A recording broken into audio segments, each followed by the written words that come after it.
Damaged Defenders by Scherzab. Chapter 36. Steve. In the wake of Steve being lost in the ice, one would have expected the wildly disparate multiracial and multinational commandos to splinter and fall apart. Steve had, after all, been what had held them together, and it wasn't like there were all that many allied military officers who would have been willing to head such a team.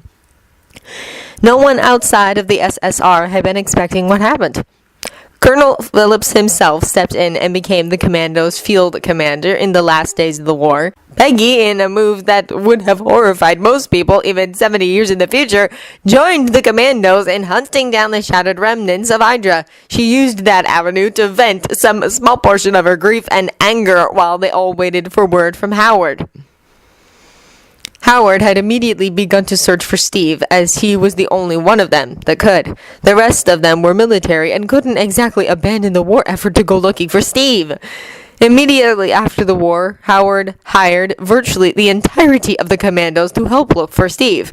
Only one or two of the non-Americans in the bunch had declined the offer, unwilling to either spend the vast majority of their lives so far from their loved ones or uproot their families. Colonel Phillips was the only other one to demur, and that was solely because he was career military and his next re-up wasn't for a couple years. He joined them as soon as his tour was over. Gradually, as time passed, the various commandos died until none were left. That was, however, not the end of the group, since most of them had gone on to have families of their own. As Howard had done with Tony, most of the commandos raised their kids on tales of Steve. It must be said that the commandos were far nicer about it than Howard was, and didn't, unfavorably, compare their children to Steve. By and large, the kids stayed in contact with each other, though they were not as tightly knit as their parents had been. Thanks to Howard, Tony hadn't been included in the group. By the time Tony'd been born, Howard had long since descended into angry, violent, drunk territory and had stopped attending the commando get-togethers. It didn't help that Tony was the age of the grandkids rather than the age of the kids. Michael Jones, eldest son of Gabriel Jones, had been one such kid. He lived in Boston along with his wife. 2 of his 4 children also lived in Boston, while the other 2 had moved further west. When the invasion had hit the airwaves, he and many of the other kids had been watching. They'd nearly burned the telephone wires down, calling each other when the first images of Steve hit the screen. At first, it was anger and outrage that someone somewhere had decided to slap some idiot in the captain's uniform, and well, they had not been pleased at first. But then pictures of Steve's bare face were featured, and old black and white photographs were dug out all around the world, while various people compared the face on the TV to the one in the pictures. The common consensus of that comparison was a solid maybe, followed by probably a clone. That just pissed them off even worse. It was bad enough having some imposter pretending to be Steve, but to clone him? They proceeded to swap the phone lines, trying to get a hold of either the imposter or Tony and express their outrage. Unfortunately, they weren't aware of Jarvis, who shut down the numerous, very angry and accusatory phone calls as a matter of course before Tony and Steve even knew they'd called. They were not, however, going to quit that easily. As the member of their company who lived closest, Michael got elected to go to Stark Tower and express their outrage personally to Tony. His son Aaron decided to join him, worried that his father might not manage to be coherent when they eventually talked to Stark. The children of the commandos didn't think Tony was behind the cloning, but they figured that Tony would be the one best able to find and punish the people who had cloned Steve. After 70 years, it never crossed any of their minds that Steve might actually be Steve. Steve, along with James, Clint, and John, exited the elevator that morning. Steve, James, and Clint were all in their uniforms, since the 4 of them were on cleanup assistance duty today. The 4 of them had been chatting amiably as the elevator doors opened, only to go quiet. Near the front doors, 4 or 5 of the tower security squad were facing off with 2 men. Steve mentally stumbled over the correct nomenclature for a half second before he remembered to think and say African American. One of the two was fairly old, with a close-cropped cap of gray hair. Steve frowned and started over, half afraid that the security team was picking on the pair unfairly thanks to their race. That drew both men's attention to him, and Steve rapidly realized what exactly the problem was, because both men were giving him death glares. It wasn't the first time that Steve had run into this in the last few days. There had been more than one number of the older generation, either those old enough to remember World War II or their children, who had been outraged that some faker had dared don the captain's uniform. Steve figured that the Avengers were diverting as many of them as they could, but there had still been the odd person who had still had the balls to get in Steve's face despite the presence of the other Avengers. Rather than being angry, Steve had been warmed clear through at this evidence of just how well thought of he'd been. Oh, he'd known Captain America had been popular during the war and had become something of a thing after. But there was a big difference between people admiring Captain America and people being pissed off that someone was apparently pretending to be him. Steve automatically gave the three with him a quieting gesture to keep them from snarling at the two men. It didn't stop the three of them from eyeballing the two black men with malice. Steve could just hear James growling under his breath as well. This pair, though, seemed to be a touch different than normal because after the expected, "How dare yous!" and so on, the elder of the pair said, "God, I'm glad my father didn't live to see this, or any of the other commandos, for that matter." That stopped Steve cold. He stared at the elder man for a moment in something like shock.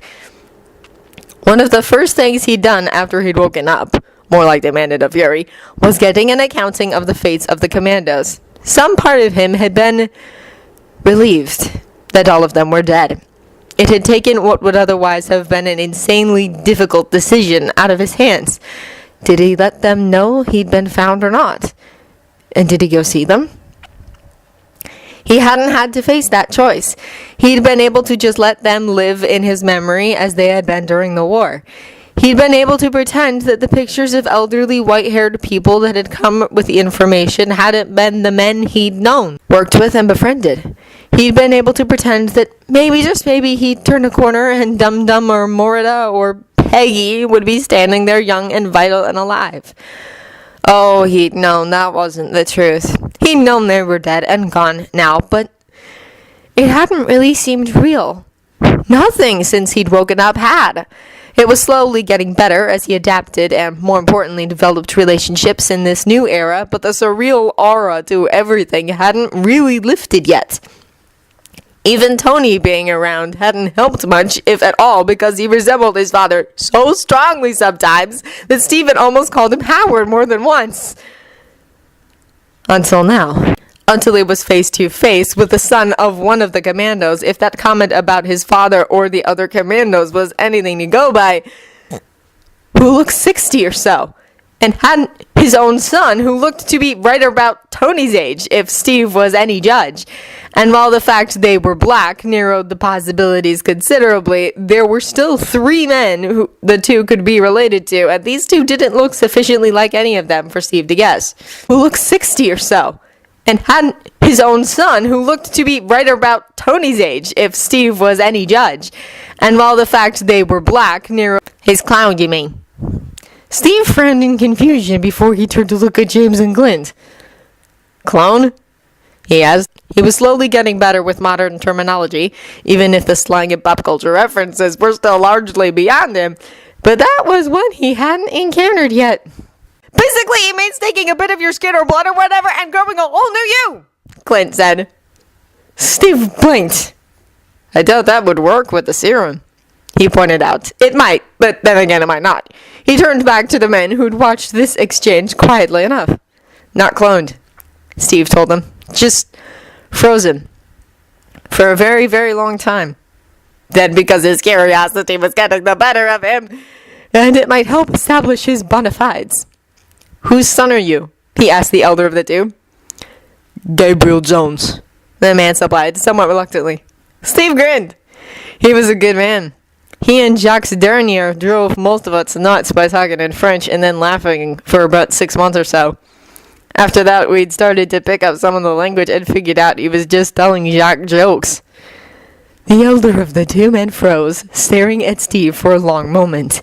Steve could tell he was still suspicious, but knowing something as innocuous as that, something that Steve knew had never made it into any reports, would go a long way to proving he was who he said he was. At that point, Tony, alerted to the situation, arrived in the eccentric style he used with the public. Gents, what seems to be the trouble? Surely Steve hasn't offended anyone's sensibilities already today, has he? Logan, I thought I told you to keep Stevie on a leash. He bounced to a stop beside Steve, and Steve had the distinct impression that the only thing stopping Tony from putting an arm around his shoulder was the height difference between them, and the fact that doing that would make Tony look more than a little silly. Mr. Stark, the elder man said. Michael Jones, isn't it? Tony said, more than asked. And Aaron, he indicated the younger man. I had a feeling one of you lot was going to show up before too much longer. Come on upstairs. At that point, the elder Michael seemed to realize and accept that this was real. My God, you really are. His eyes went wide. I'm so sorry.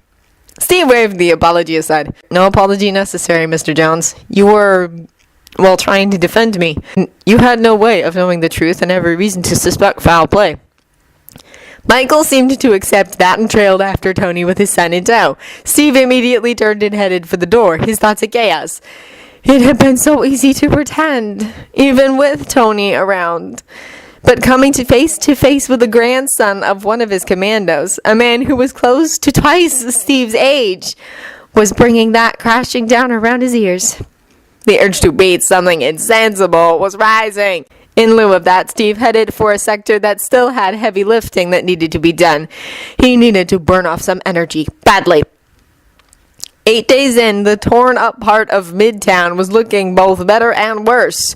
Better in that the aliens and their gear, including the whales, all the blown-up vehicles, and other sundry large wreckage on street level were finally gone.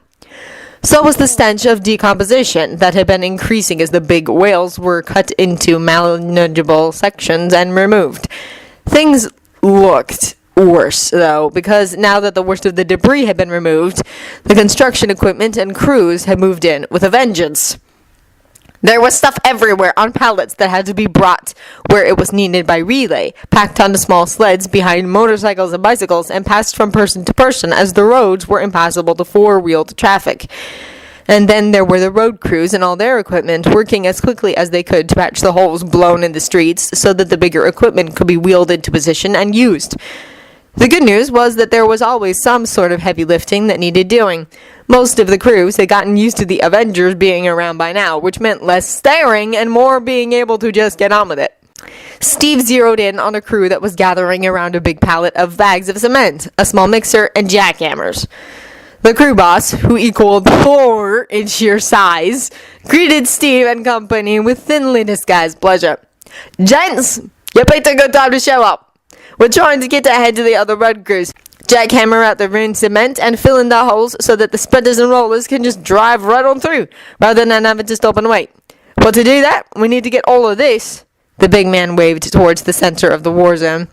In there. Count it done, Steve said, immediately grabbing several of the 50-pound bags. He could have physically lifted more than he grabbed, but there was only so much he could carry and still be able to see where he was going. Lead the way. Behind him, James grabbed several bags as well, while Clint and John, lacking enhanced strength, decided to start moving the equipment.